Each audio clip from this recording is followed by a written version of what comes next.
If you're good, I'll kind of kick it off and Okay. we'll just get into it. But thank you, first of all, for making some time to speak to me today and Of just to course. share your experience and insights, Chris. And I really appreciate it. Absolutely. Thank you. Well, what I always like to do is I was kind of saying to get started is just hear a little bit about your journey so far. Some of the highlights or stops you've made along the way to get where you are today, because so many students I speak to think they're going to graduate and then they're going to be a doctor or an engineer or an accountant. But there's so many things that can change that and so many things that can happen. So it's really always interesting to hear what someone else's journey has been like. So if you don't mind kind of just starting off by telling us a little bit about how you've gotten to where you are today, that would be awesome. For sure. I'd love to. So, like what you said about students thinking that they're going, or anybody thinking that they're going to have like a perfect trajectory Yeah. is definitely a reality. And I think I thought that as well. So I thought, okay, if I'm going to take this program, I'm going to graduate and get this job, then I'm just going to move up and it's all just, that's life. Yeah. And so my experience has been nonlinear. And so I try to share that with my students that you don't know what your career is going to look like, and that's okay. So for me, I went into university and I was a marginalized individual growing up, first in my family to go to college and Wow. university. So it was very difficult to navigate for me because my experience and knowledge, like there wasn't generational knowledge and experience around post-secondary. So I really went in and it was all new to me and it's a scary place. And so I went to I just kind of followed your friends. You go to university and you get there and you're like, what am I doing? And it's Yeah. a big financial burden.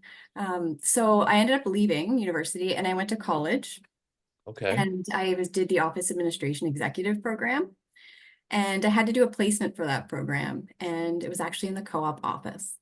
Oh, I went in there data entry and met a co-op specialist and thought, wow, your job is so cool. I actually never even thought I'd land back here. I oh, just, this is oh, great. And I started finding my groove with school. There was a lot of supports on campus that I started seeking out. And then I graduated and I did human resources post-grad program and I continued to work on campus. And then I thought, this is it. I'm going to do HR and I'm going to, move into an entry level role and work my way up. And that's my career. And makes so that's reality, isn't always what you think it's going to be. oh, So okay. I was working at Lambton College at the time and I Okay. decided to let's do this. Let's get into HR. So I was working for Ontario Lottery and Gaming Corporation at a Oh, casino, whoa. which was a really good job. I Yeah. started as an assistant and then I was promoted to coordinator. And then unfortunately, at the time, the casinos had, or OLG had privatized. And we Oh, had two casinos in the area that were merging. And so that meant that people that were at the other casino were going to kind of bump me out of my role. So, oh, oh, curveball, this doesn't happen. What do I oh, do now? So I ended up moving into a different human resources role in healthcare. So I was working at a hospital and then I worked for CCAC. And I worked in every facet of HR, from recruitment and hiring to health and safety, compensation, um, you name it. I've done it. But in every one of my roles, I always focused on recruitment, hiring, oh, very cool. interviewing. Yeah, so that I felt like that kind of followed me around. And then I worked for Niagara Region in HR. I did a lot of contracts. And then I realized something's missing. So I actually went back to school to Brock University to do my undergrad while Oh, working full time. oh, And so then I plenty can, of free time during that period. yeah. And then I started to find my spark, with education. I'm like, what did I love doing? Well, I loved working in the co-op office back in my placement. And so I continued my studies. I graduated and then I decided to begin my master's degree. And then I did what my parents thought was crazy, leaving a permanent full-time job with a pension and going over to Mohawk College on a contract, which, they thought I was crazy, but I thought, I'm going to try this. I got to go outside my comfort zone. And so I took a contract over at Mohawk College in the Learning Support Center. And then like I found it. I was like, here I am with students, and I just loved supporting them. And then when an opportunity came up in co-op, of course I went for it. And now I'm in a job that I absolutely love. And it took me years to get here. But I found my passion. But again, like not what I didn't think I was going to, go into different contracts and different areas of HR, different organizations to get where I am today. Um, that is so interesting, Krislyn. I'm always glad I asked this question because it's always enlightening to kind of hear the approach someone's taken. And this is a really interesting story because you kind of said early on you went to a co-op advisor and like, wow, this is so cool. But that didn't mean the next thing you did was become a co-op advisor, right? You still had all these other things to discover before you get there. And I just always find that encouraging to hear that, when something kind of speaks to you, it'll come around Absolutely. one way or another.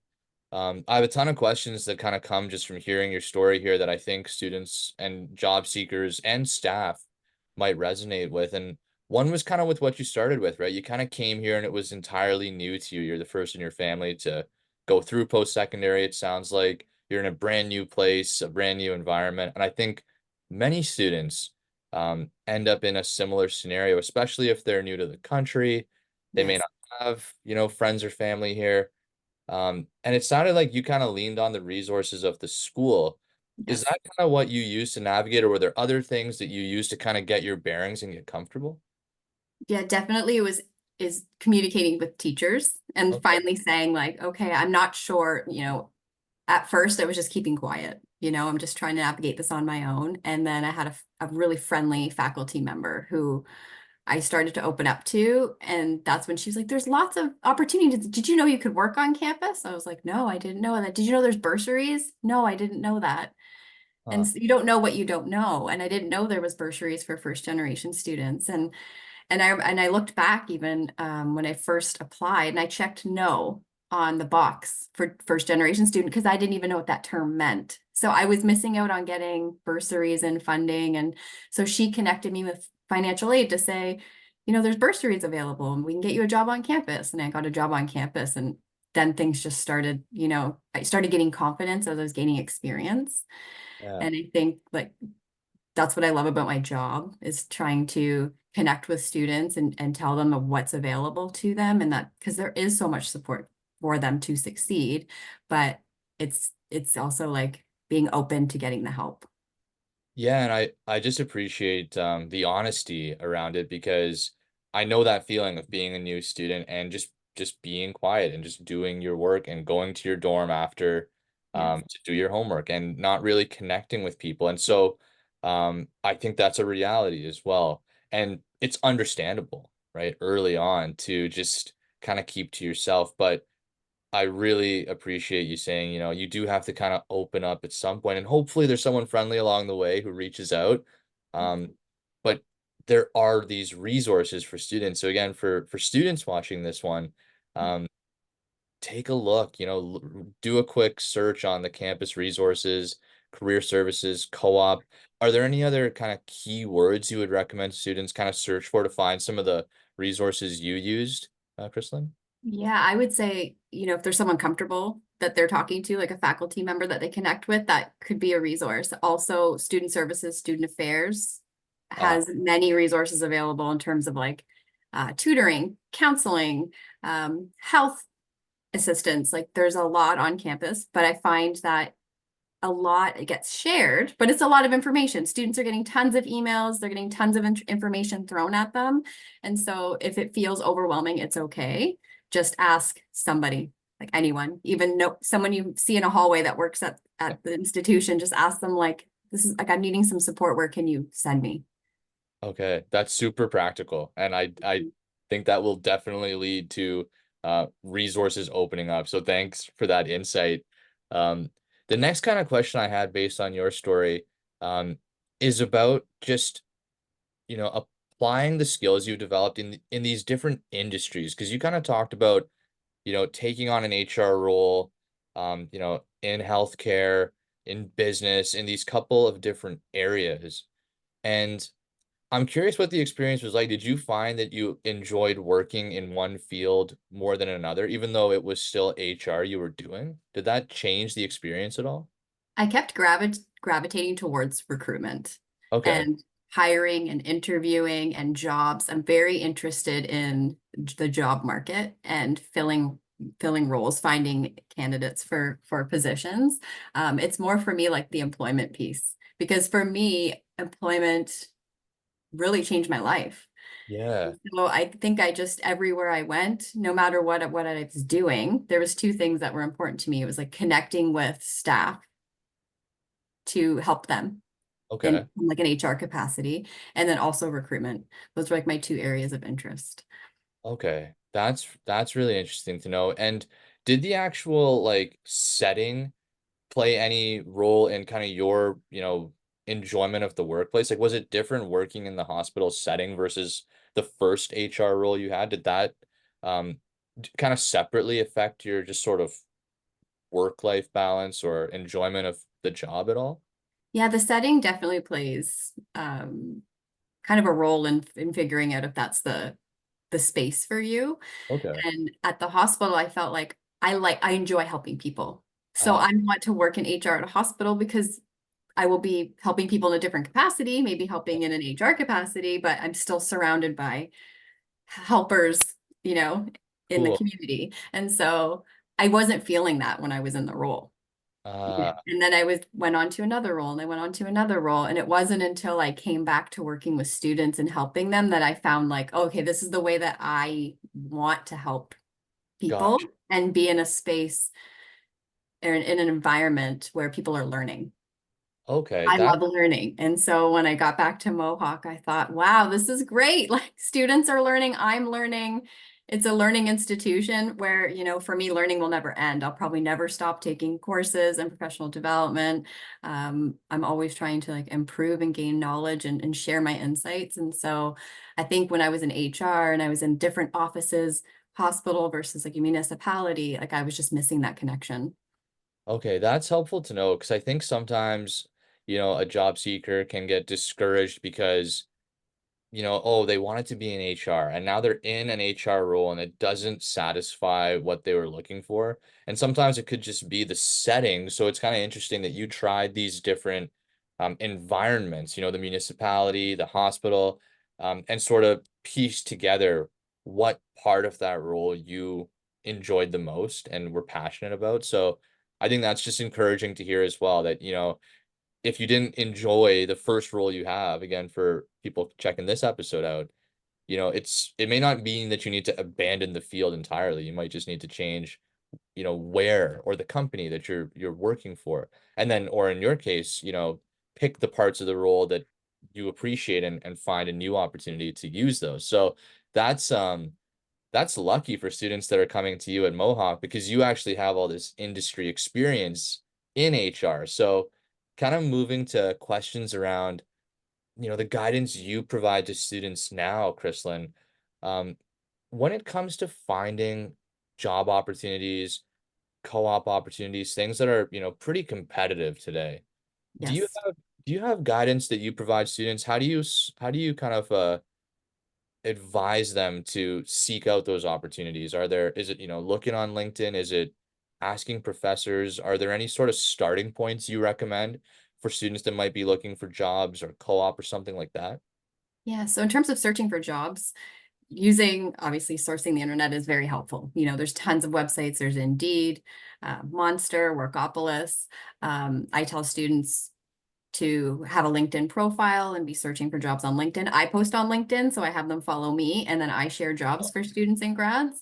But also, we have an internal job board as well that we have for students for careers and for co-ops. So we show students how to use that tool for job search. But what I find from students is that they see jobs and then they don't apply to them because they get very intimidated by them. And I always say to students, like, it's a wish list. So an employer has put this together. It could be a supervisor, a manager, HR, and they've put together what they want this person to do. And then maybe they feel like they don't fit that posting, and so they just won't apply. And I tell students, like, you don't need to fit every single bullet point or know about or know how to do every single thing on a job posting, but apply anyways. So you never know where that will lead you, or maybe they'll train you, especially in terms of years of experience. It might say like, oh, there's 3 years experience. I only have one. I'm not going to apply. Well, no, you apply. What if you're the only person that applied to that job and you interview and they're like, oh, he's fantastic, or she's fantastic, or they are fantastic, you know, and then they get hired. So that's where I usually provide my advice for students. That's such a good point. I've never heard it put that way, and it's so true. You could honestly be the only person who applies for that job, and they go, "Wow, this person's excited and passionate. We'll train them." Well, that's just one item on the list they don't check. So It's also important to know, like, other industries. I tell students, or industries you want to work for, go to their website. Do you know what they do? Are you interested in that type of work? And then go to the career section, and then you can set up, for many companies, you can sign up to receive jobs to your email. So I say sign up to all the industry, like, employers that you're interested in working for, and then continue to get those. And then you never know, one might pop in your inbox, and like 3 years from now, you're like, oh, I forgot I signed up for that. And there's a job coming to me, because it is time consuming to job search. So if you can find ways like using LinkedIn or connecting with others, connecting with faculty that might share jobs, that'll make it easier.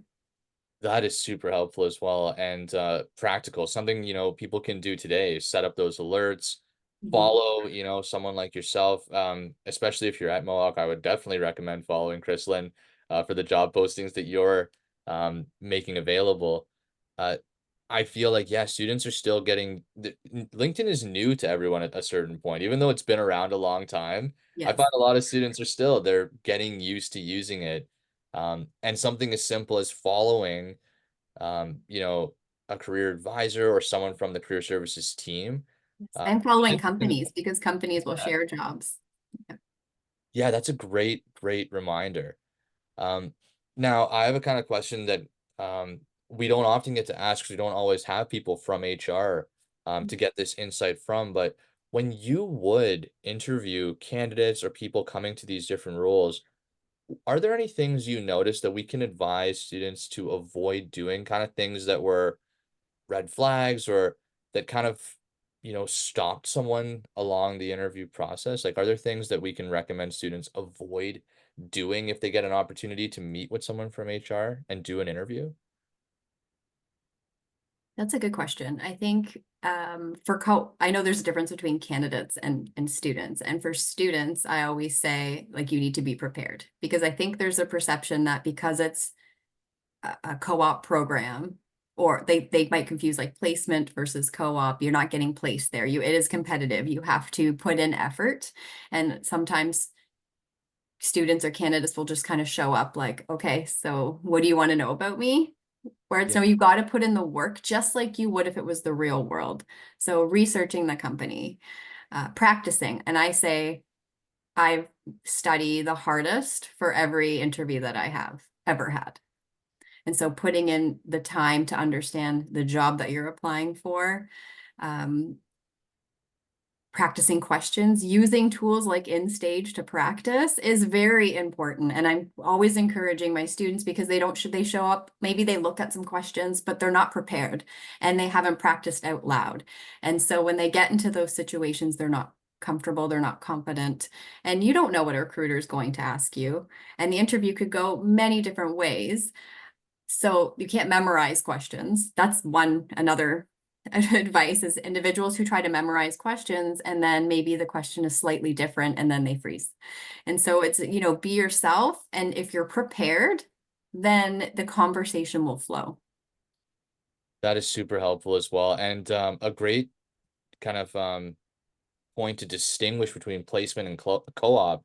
I use those terms interchangeably without even realizing the fact that there's a pretty dramatic difference between those things. So in a placement opportunity, students are kind of given a spot in the company without having to interview, and co-op is where they have to actually interview. It depends. Every institution and every department is very different, Okay. but they are typically in a shorter time frame, and they will typically get placed. So Yeah. even if they have to interview some, because every institution's different, so I don't want to say it's all the same, but for co-op, it is just like the real world experience. You're applying to a job that could have been posted all across the province. So, and other institutions might be applying to these roles or students from other institutions may be applying to these roles as well. So students are competing amongst their classmates and other colleges. So when you're going in, you need to be prepared. Yeah, that I don't think can be understated. And the preparation, I think sometimes is um it feels like it's the work you do to get the interview. And then I think there's this gap between hearing you've got the interview and the day you have to sit in front of the interviewer. And it feels like, well, that's the day you got to do something. But there actually is this period of time where all this prep could be done. And I think the people that do the research, like you're saying, and get comfortable speaking out loud, Yes. are the individuals who end up getting the position because they're so much more confident in the room that day just because yeah they're prepared. So I think that's a great reminder as well. And asking great questions to the interviewers. So I have lots of individuals that say, well, I didn't ask any questions. It just wrapped up and I left. And I always say to individuals, like, never not ask questions. That is your time to also find out if this is a place for you, if this job is for you. So what does the job look like day to day? Who am I reporting to? What kind of projects am I going to be working on? What setting? Do I have to travel and commute, or am I working in this office? Do I get to work from home sometimes, or is this solely in the office? Like, what does this job, what is it going to look like? And is it something you're interested in? And then also talking about projects or maybe what the company is, focusing on, working on.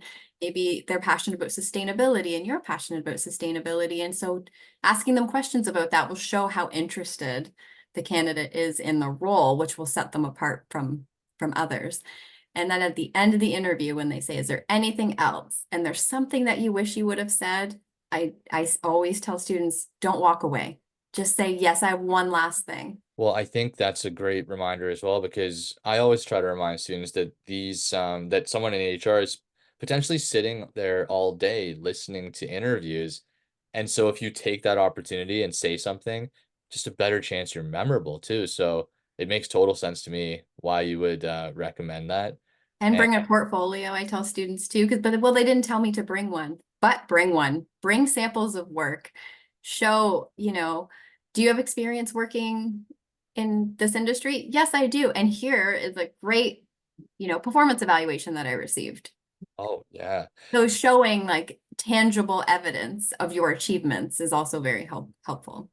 And what can we include in that portfolio? Because I have a lot of students actually get really hung up on the fact that they haven't had professional experience before, and Yes. they kind of forget they don't know what experience is appropriate to discuss or put in a portfolio. So any advice on what we can include in there? Yeah, so I always recommend students having their resume with them, like copies of their resume and their portfolio. Any projects from work, sorry, any projects from school that they've worked on. So if it's like a design aspect, or any type of project that they're proud of, that they can include. References, even if it's, a note of thank you from a job, if someone like a customer even said, hey, you did a job well done and you never had work, done so great, print Yeah. it out, put it in your portfolio. Just showing your achievements might set you apart from another candidate. Yeah, I think it's always again a helpful reminder to know you can use classwork and things that you have done on campus or volunteering. That's all useful, right? Because this is just another person sitting across from you, trying to get a sense of whether or not you're excited and um going to be able to help. So thanks. That's a really helpful reminder as well. Um, I know we're coming up on the time we had planned for today, and like I knew it would go quick. It So does go really fast. yeah. Um, but thank you again. I just have one kind of more question for you, Mhm. Kristen, and it's kind of around what sort of opportunities you see emerging for students. So there's so much change in the workforce right now. AI is coming in and sort of changing a ton of things, but there are so many other things changing as well. So have you noticed any trends, whether it be kind of a specific kind of job that's becoming more popular, a specific industry that's growing, anything like that that we can kind of just let job seekers know about to keep an eye out for? Anything like that coming to mind? Yeah, I think so. For me, I specifically support engineering students. So Okay. I'm very immersed in kind of my portfolio. Right. But looking out there, you hit the nail on the head. It's all about generative AI right now. Lots of opportunities in terms of like robotics and engineering, which is really, really neat and interesting and creative. If you're on the creative side, that's really cool. Computer engineering, business, marketing, accounting, there's lots of need there. Um, but again, there's so many so I many know. different markets. I'm more focused on engineering side. That's my background as well. So I'm Yeah, always kind of curious what the latest um, area of engineering is to kind of adopt AI and apply it in a way that we might not have seen before. Robotics is one that is so obvious, but I haven't heard talked about a lot. It'll be very interesting to kind of see how that field evolves.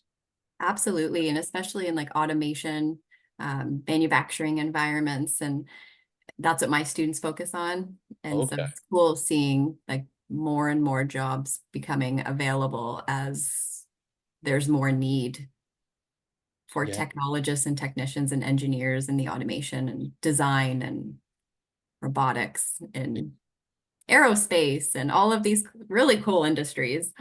I know it is so cool to kind of see, and especially for engineers that have a creative side. I think kind of what you're saying about marketing and business becoming something that is also going to be affected. Those industries work, I mean, those departments really work hand in hand. So my background is in engineering as well. Okay. It's only, over the past kind of like more recent stretch of my career that I've come to appreciate how critical business and marketing is for engineers. Once you have that product, how do you explain it to people that don't have an engineering background, and how do you Yeah, market it? Um, and maybe that's one more question I'll ask you here. sure. In the hiring that you um, did you ever find candidates struggle to kind of explain something? Um, like, is your background in engineering, or is it kind of primarily in HR? It's primarily, yeah, it's in HR.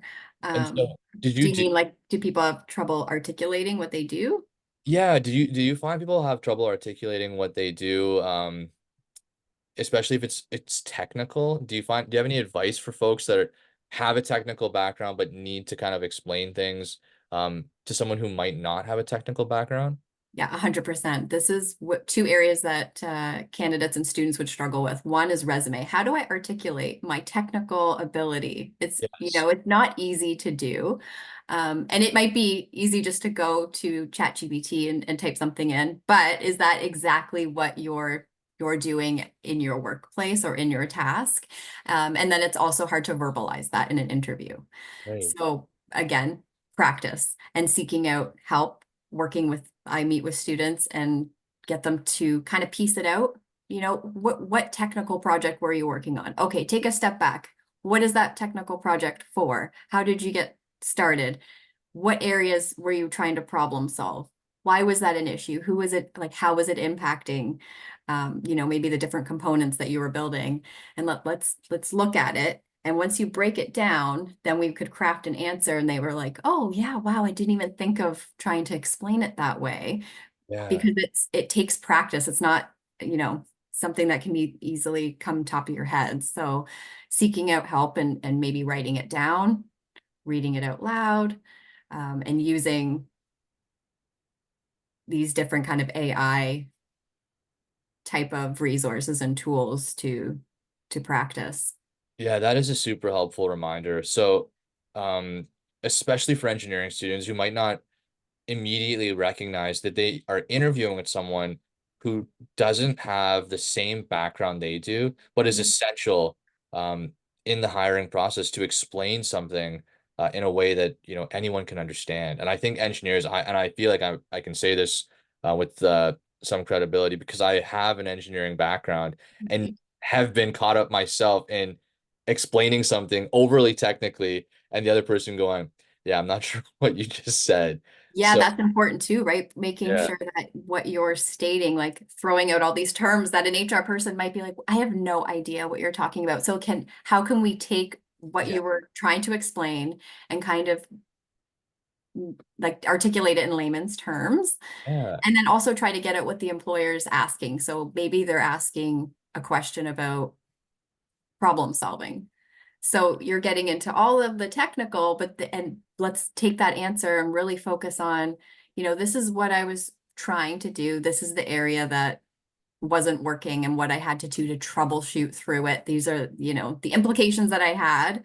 yes, And then this is how I resolved the issue. And this is the impact afterwards, which is candidates typically forget about. Like, what was the result? And so yes, we always go back to that STAR method, talking about the situation, the task, the action, the result, because you can get really, really tech. You're right. Like what you're saying, I'm telling students to get technical, but people can be overly technical. And right. then the Wow. HR person might have no idea what they're talking about to be able to know if that was a good answer or not. Yeah, super helpful to know. Just keep in mind who your audience is and who you're speaking to, especially for technical interviews. So thank you, Krislyn, for that piece of advice and for the insights throughout the interview today. Really appreciate getting to hear your story, especially since you have an HR background and have seen these things happen firsthand. We're lucky to have had you on here, and yeah, thank you for taking the time to speak with me today. Thank you for having me today. We really appreciate it. Awesome. Well, hopefully we'll have you back on in the future. And what's the easiest way for students who see this, who might be Mohawk students, to reach out to you and get some of your support or support from the Mohawk team? Yes, so well, my students in my portfolio know because I'm always in their face. But if students go to mohawkcollege.ca/co-op, they Okay, have access to all the contact information for their co-op advisors or specialists. I recommend, following them on LinkedIn, right. reaching out for help. Maybe you're even in an early semester and you're like, oh, co-op's not for another year, but there are things that you can do earlier to help set you apart. So early intervention is also very helpful. So there's lots of supports and just ask for help. Awesome. Well, thank you again, Kristen. I hope you have a great weekend. And again, really appreciate your time today. Thank you very much. Have a good one. Bye. Bye.